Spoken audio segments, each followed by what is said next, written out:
The council chamber's crystalline walls refracted Aria's reflection into 1,000 shattered fragments, each one showing the same hollow expression she'd worn since losing her husband in the war. Her orange skin seemed dull under the cold light, her blonde hair pulled back in the traditional mourning braid of Lumeris. "Aria of House Starwind," the High Arbiter's voice echoed. "As restitution for your late husband's military actions against the human coalition, you are hereby sentenced to 2 cycles of indentured service to Dr. Kieran Hale, human researcher stationed at the Outer Rim Archaeological Site." Indentured service. The words tasted like ash.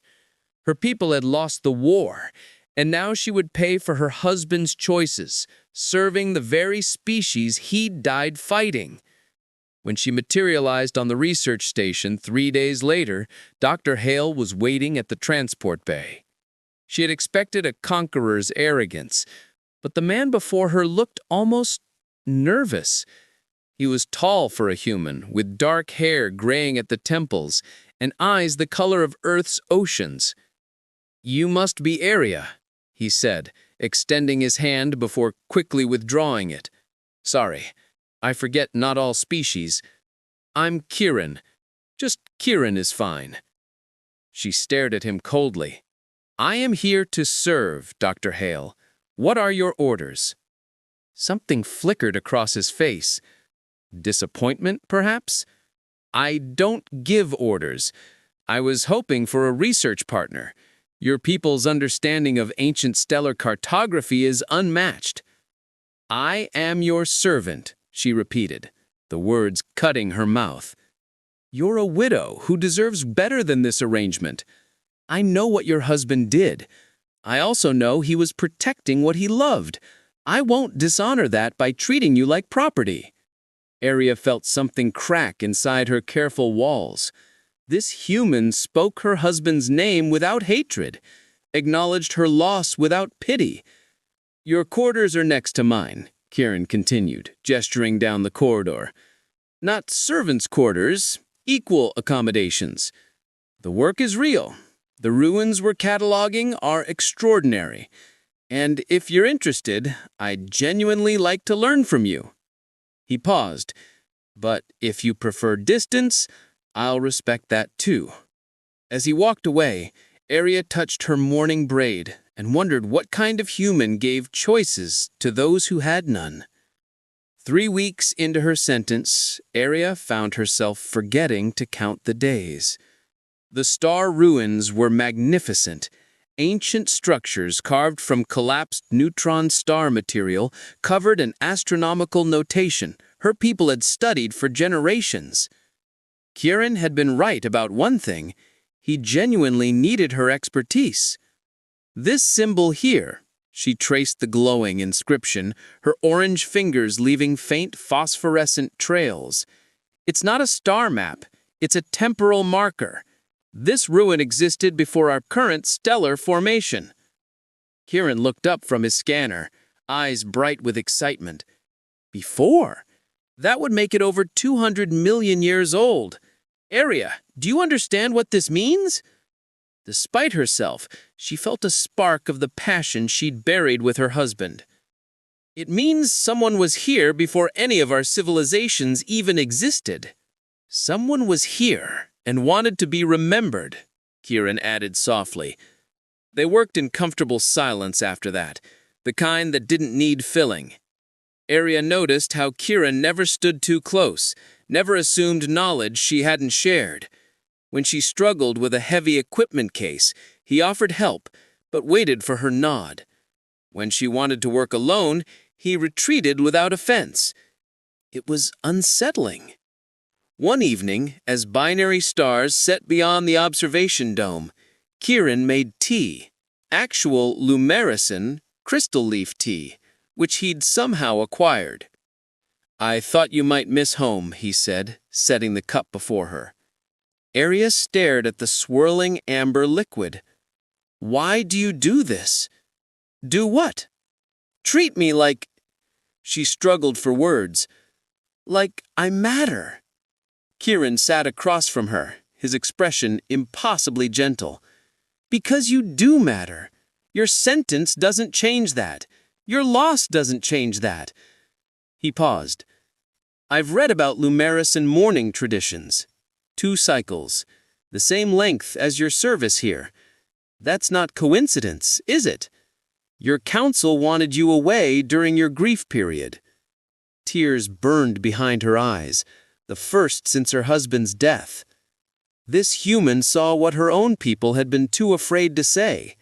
They'd sent her away not as punishment, but as mercy.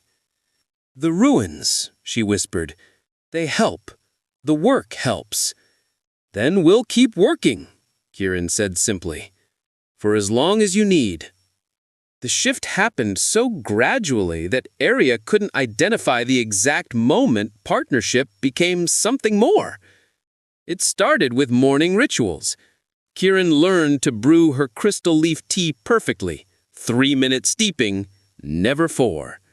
She began leaving his earth coffee prepared the way he liked it, although the bitter smell still puzzled her.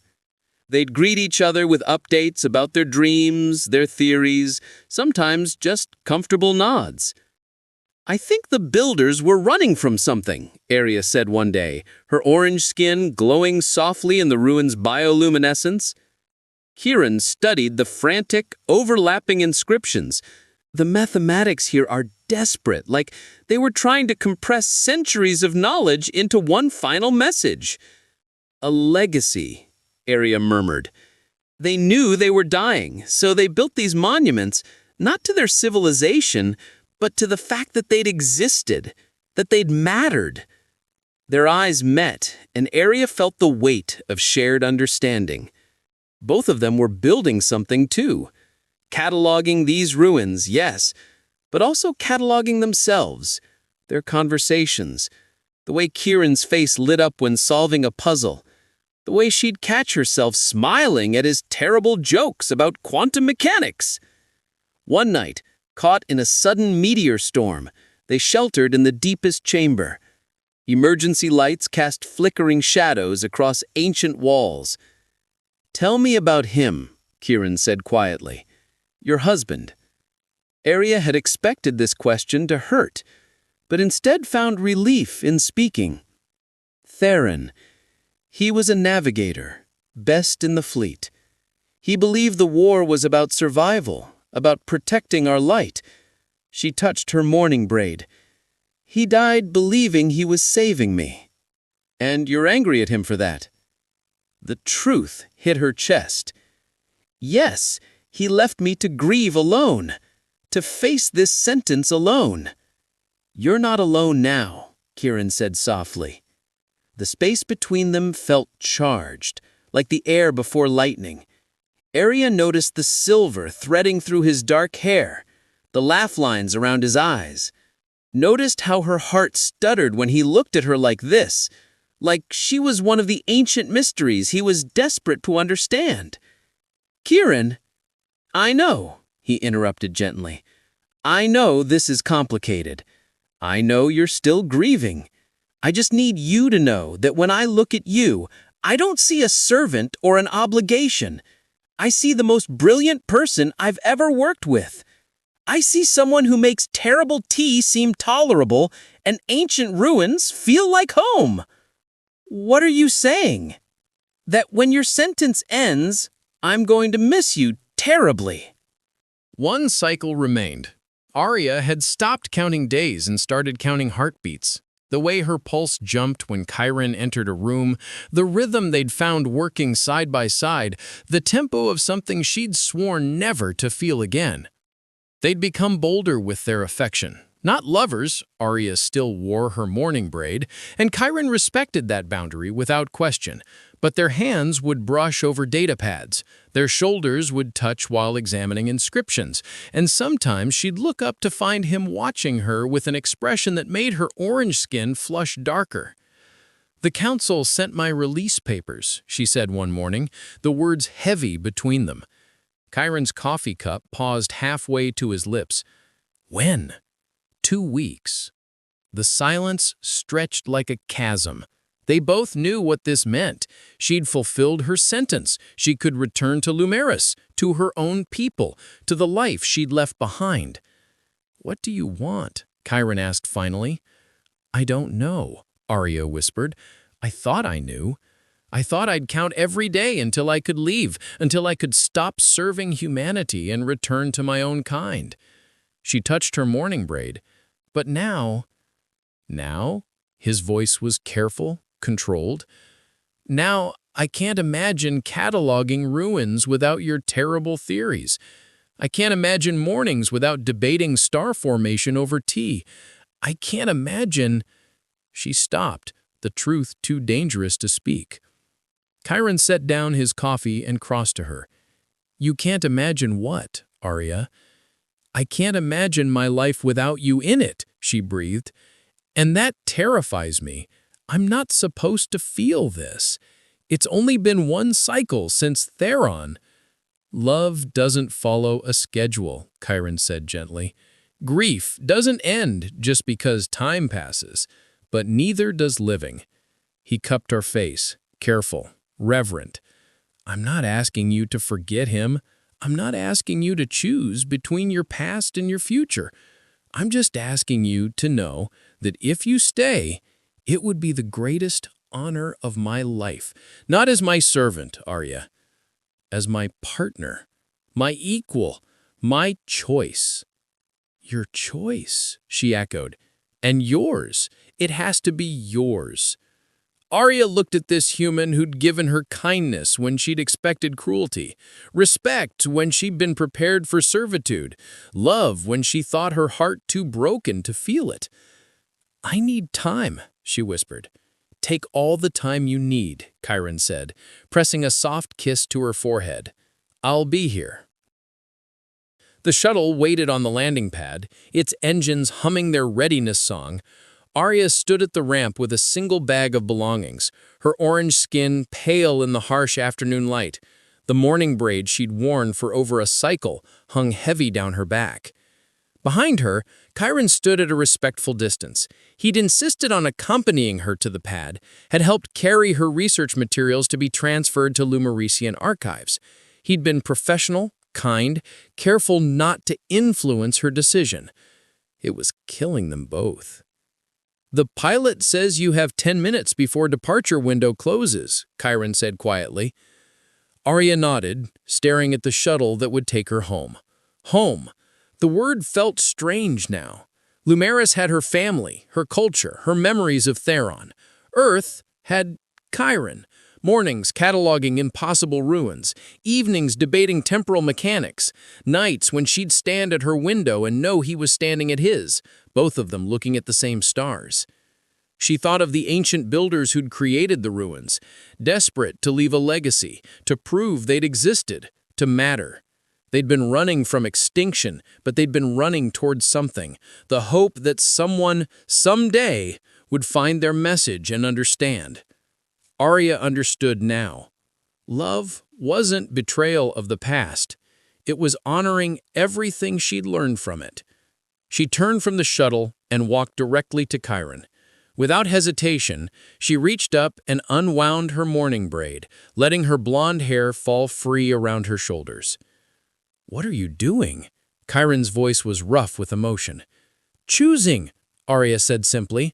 "I'm choosing you, not because I'm sentenced to serve you, not because I have nowhere else to go, but because when I imagine the rest of my life, every version that matters has you in it."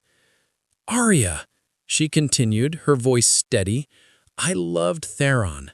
I will always carry him with me. But he's my past, Chiron. You're my future. You're the one who taught me that grief and joy can coexist, that I can honor what I lost while still choosing what I found." Chiron pulled her close, burying his face in her unbound hair. "You're sure? I don't want you to regret." "I'm sure," she whispered. "I've never been more sure of anything. I want to wake up next to you. I want to solve ancient mysteries and debate cosmology and drink terrible tea for the rest of my life. I want to build a legacy with you.